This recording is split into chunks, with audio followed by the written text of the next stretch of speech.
Alright, welcome back to another episode of Universal Deutschland.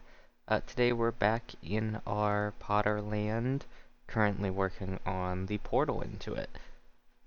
So essentially how I started this is I just copied the other portal, the base structure and the path out front, and I wanted to just try and fix that into this spot here with the existing path. This doesn't ultimately end up working, so I go back and change it a little bit on where it's set up, because originally we had talked about having the entrance portal lead to a building off to the side. That's where it's sitting right now, but that's actually going to be changed into the tunnel where I was going to fake the trolley being parked in the dark tunnel. We'll see that in just a moment though. First I have to come in and update all the lights because it's all purples and blues for our Dorf der Toten, but I decided to kind of go with the flue smoke idea that Epic Universe did as well. I also just think green really kind of suits the Harry Potter kind of theme as a whole.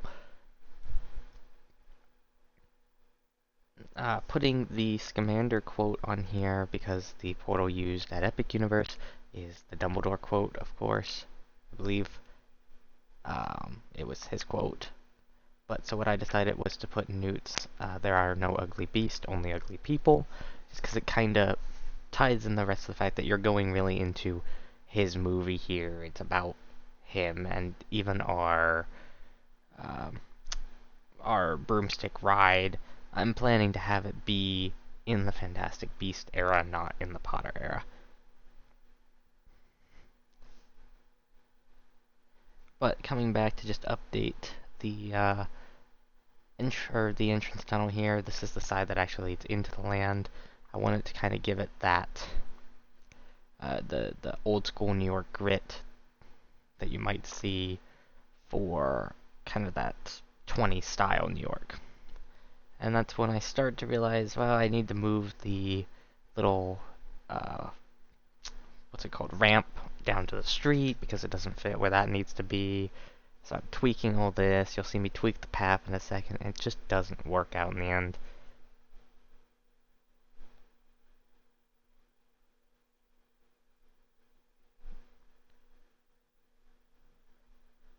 Because I did want it to come onto this side. I thought it would really help with the guest flow. I didn't want it too close to our little flu station there, flu subway. Um, that takes you to the ride, or the other area with the broomstick coaster. But it really doesn't work. You can see me now rip it out. Just kind of try and figure out a better way to handle the pathing here. Because I really wanted to still not have a straight path, because then you'd see into the land from the outside, and that's not exactly what I want. Because then it gets a little bit of that mystery kind of torn away from it on what could be in there, what's it going to look like when you walk through it.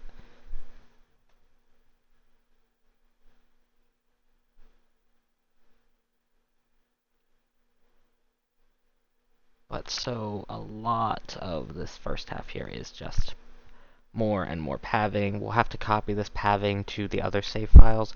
I did do some of that last night off camera for the Dorf der Toten file.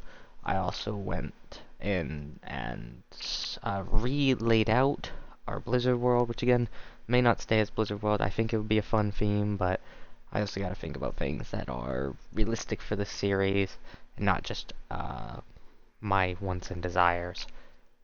But coming back in now to create that tunnel piece that connects to our portal into our Potter area, I decided to have this kind of be just, there's going to be a facade of, you know, just a tunnel. I know it doesn't make a lot of sense in the middle of New York. Why would you have a tunnel like this?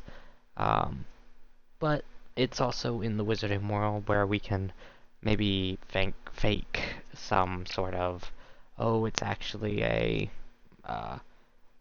little like underground drive that they've split off of or something. But the other option was really to have it just be open, similar to the Epic Universe portal for Wizarding Paris. they just kind of have you walking into this little courtyard that has a map in the middle you have to walk around. That's what blocks the view. I didn't think I could do a good one for that kind of theme and make it feel good to hide the big buildings that are right behind this. So I thought the weird tunnel was better. Coming in, setting up the trolley again, I was testing out some stuff that used to work. You used to be able to use the No Track Limits mod to slow the trolley down and have it stop moving on any piece of track, so you could use it as a display piece. That doesn't seem to work in the latest update. But now we're going to jump over to working on the ending section of our broomstick coaster. I wanted to fix this whole area being raised off of the floor level. Sorry about the wind there. But to do that, what I decided was to use the path tool. I've done this before. It allows you to basically draw any floor shape you want without too many pieces. I do come in and use a few pieces later on to make it better, but most of this is just the pathing tool, making up the general shape of the final brake run area here, or our cascade prevention area. We have multiple block sections up in here. Right station gets one additional, left station gets one additional, and then they both share the two in the final brake run.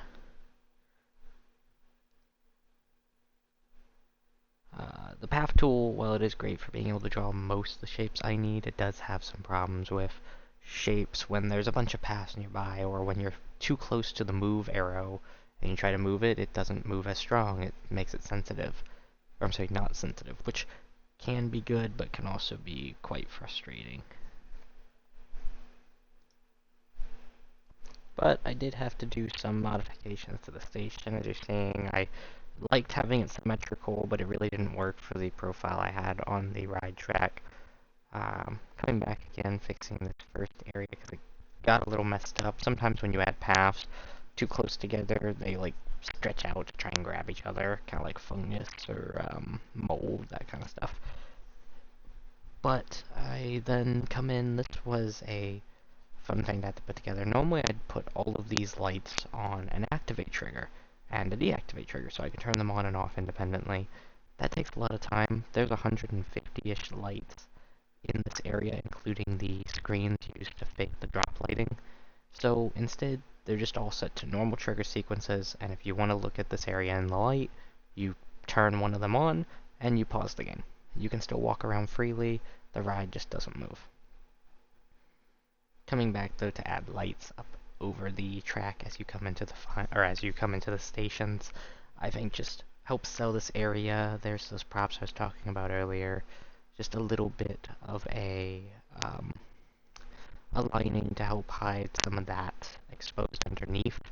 I will be having, obviously, an independent roof for the floors below, like family room. But what I do want is to also fake some stuff up between the drop ceiling of the room below and the floors for the ride. Typically, you'd see, if you, for example, are riding Hagrid's and you look down in the final brake run, you'll see all sorts of wires and stuff in relation to making sure everything's working, actually causing the track to, or the drive tires to move, all that kind of stuff. So then I finish off in this area by making track crossers. These are just a little thing you lay over the track if you need to get from one side to the other. Realizing now those are stored maybe on the wrong side of the track, but that's fine.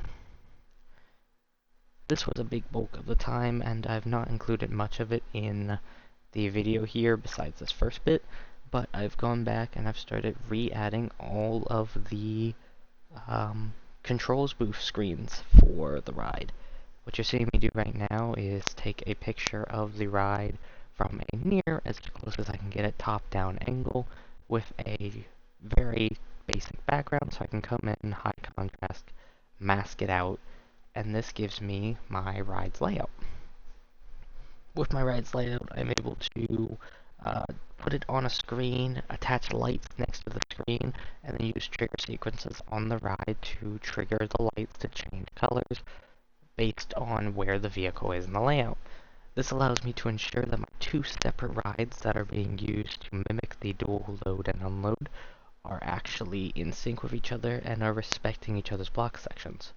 While it doesn't physically allow me to excuse me. While it doesn't physically allow me to stop the ride from continuing, it does allow me to look at it and say, well, that's not realistic, that's not in the appropriate spot. It's, happening too fast. They need to change the track or the speed settings so that there isn't this issue. But everything's been so fine-tuned, I'm sure it's working. This is more for a fun little backstage visual. But there's the new screen on the, or I'm sorry, there's the new picture on the screen. And as we're coming in to make, excuse me, one more time, I apologize. As we're coming in to make the lighting, you can see here each light comes with a batch of 4 or 5 display sequencers, each one changing the light to a different setting. If you trigger the top one, it becomes green for a clear section. If you trigger the right one, it becomes orange for, this is a special track piece or a show element that's currently active. If you change it to the left, it says, hey, it's no longer active and it's ready to be active if you want it to be. And then there is the bottom one, which is red. It says, hey, someone's in the section, no one can approach the section, and no one can enter the section. And then the final one we have only on a few of the block sections is white. White means that the vehicle, or that there is a vehicle currently occupying the block section's route, the part of the track just after the block section, but it is past the rollback, which is the point in which a vehicle could roll all the way back from where it stopped to the block section. If it's past the rollback, you aren't allowed to enter the section still, but you are allowed to approach it, meaning you can go into the section just before it. But we're just finishing up on some of the lights here. Each of the track switches gets 3 lights, one for if the track is in or not in action, and then 2, one of each applying to if the track is currently going to the left or to the right. You'll see that we have 2 of them in mid-route for our elevator, or 2 sets of them, and then we have 2 sets of them at the station for getting from left to right track.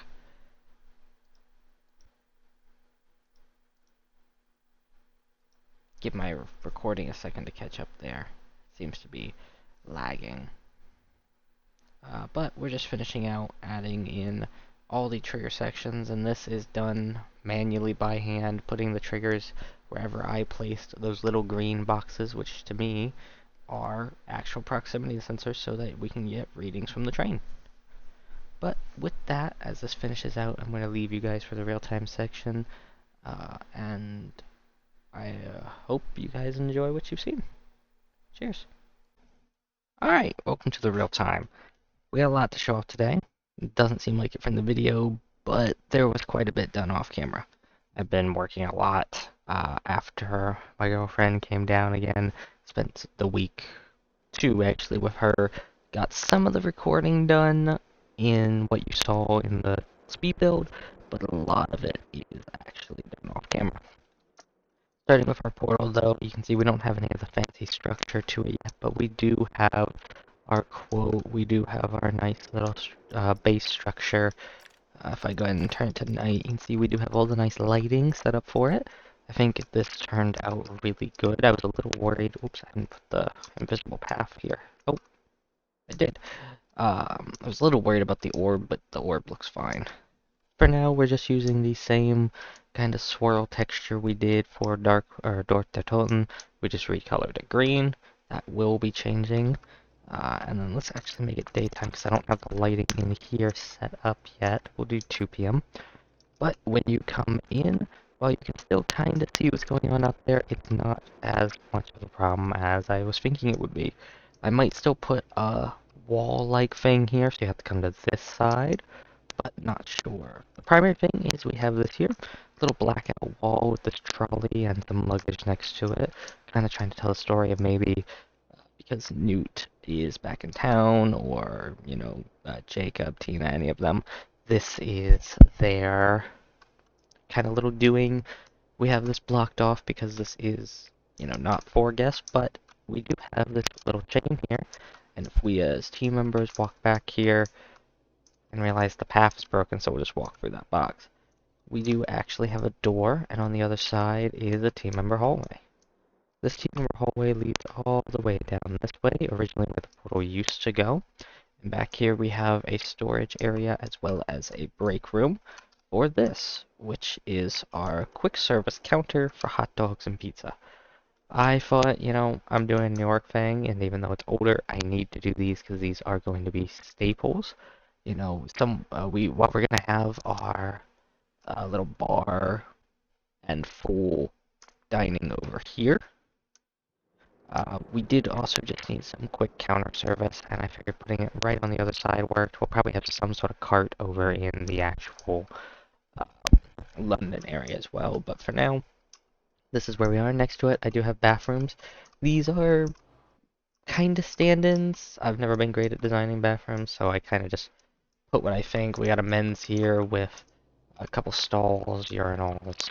I know that's a terrible urinal object, but I needed something cheap on the part count just because I'm never coming back in here.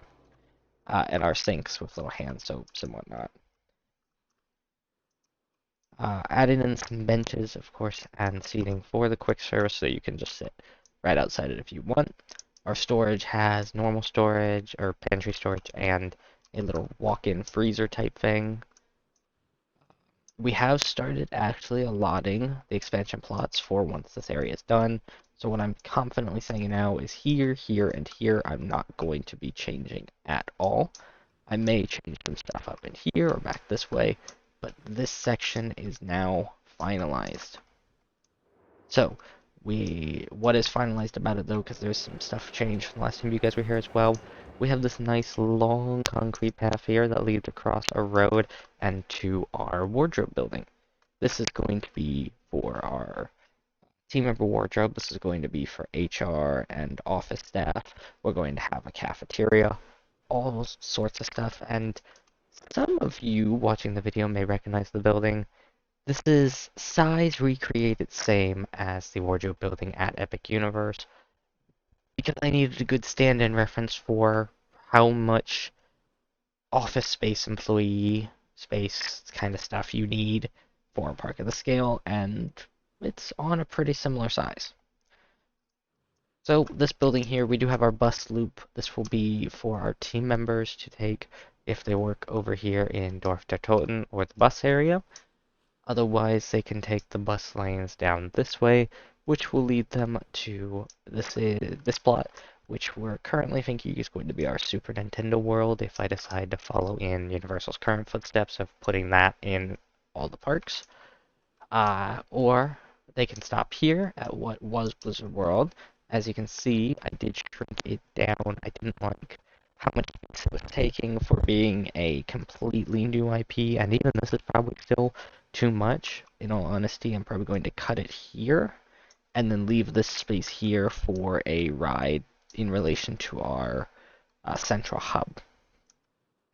They can also stop here to get off if they work at security or ticketing or parking services. Our toll or parking toll pay plaza thing, we would probably have people come from over here. You can see the bus lane, the actual bus lane did have to get diverted a little bit to fit in this change to the back half of Dorf der Toten, but nothing too major there, so. But back to other things that we have actually seen a little bit in the time-lapse for. What did we work on today? We saw the sign, not me opening the editing software. We saw the tunnel. Ah, yes, the broomstick coaster. Okay. So in the broomstick coaster, we have done some changes in the unload station. We'll just go ahead and go in on foot here. You can see it's no longer symmetrical, but honestly, I don't think this is too big of a deal. We still have our staff door directly out to this side of the track. You can see the coaster running alongside this new floor here. I did manage to fix the corner here using a trick I did not show off in a speed build, and I don't know why if you walk into that corner you get teleported, but oh well. Some other changes we have are in the actual ride. I believe we have some changes back here. Yes. So this area got cleaned up again. A lot of just off-camera touch-ups to the grounds and whatnot, making sure there's no points you can't see, supports make sense, all that kind of little stuff. Then we did have our work board. This is currently set up only to work with the right station, the right train, or the right track, main coaster.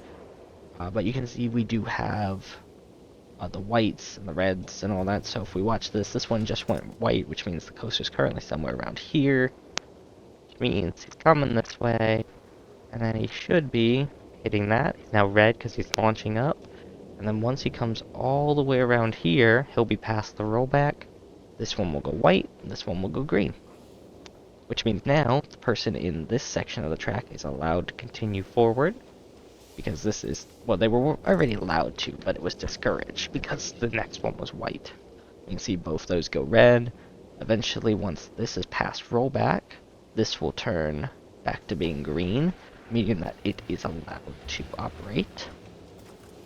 And this just all kind of continues. Once left station's fully set up, it will be a lot more colorful, a lot more constant switching. But for now, that's where we're at. Some things I do plan to do, and while it wouldn't line up perfectly, excuse me, I may set up a video that has the trains going along the track in what would be the actual order should it be synced up. You know, having actually be able to see them enter the block sections as they change their colors. But at that point, I might as well just animate the colors as well and have it be a fake control spoof. Because right now, this one's operational. You can see it, you can work with it. Last thing we're going to be looking at today is going to be our little control boost here. I think I've shown these off a little bit before, but these are now actually animated, so if I just wait until we see this vehicle go. There we go. It's flashing, which means it's allowed to go. He goes, and then as a vehicle comes into the station, we have a parking indicator. It fully parks. Currently it says we're in station stop and e-stopped, so we can just actually come up here, and we can, not that one, and we can do an init panel, and now it's all back to normal. Another thing you may have noticed is when a vehicle parks, our gates actually open, and those aren't the gates for the ride itself.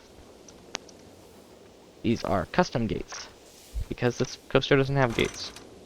You can see they open up, and then after a moment they shut. They obviously wouldn't shut so quickly. I'm currently just using a very basic version of the opening trick. Nothing crazy there.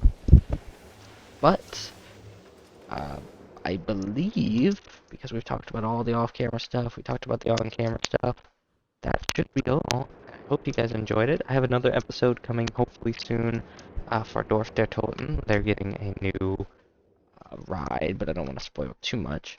So, thank you guys for watching. I'll see you in the next one. Cheers.